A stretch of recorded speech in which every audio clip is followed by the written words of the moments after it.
Volám sa Ivica Sláviková a vo filme Tigre v meste hrám postavu jazvečíka. Do filmu Tigre v meste som sa dostala tak, že som bola oslovená mojim kamarátom Jurajom Krásnohorským, ktorý to teda režíruje, tento film. A on mi už od začiatku hovoril, že postava tohto jazvečíka, že to som úplne ja a že teda tak, ako on ma pozná, my sme už boli kamaráti predtým dlhšie. Takže ja sa na to strašne hodím a že určite to musím akože tam hrať v tom filme.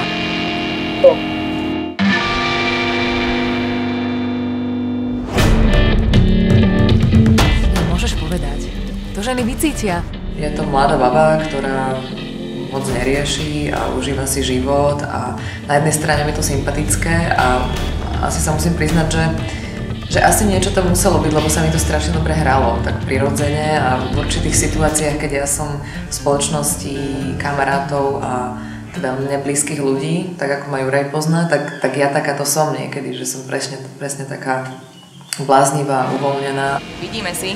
Som strašne šťastná, že som do toho išla, lebo ten film je podľa mňa super.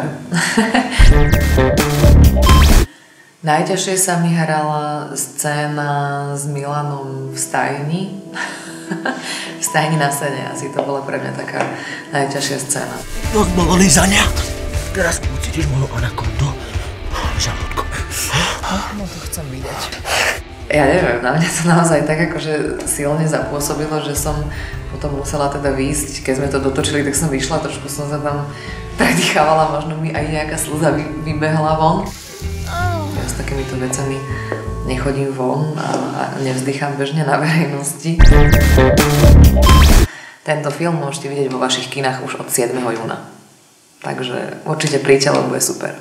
Vidíme si. Nebuď hlúpa, začni chodiť so mnou. Tigre v meste. Nový slovenský film s happy endom.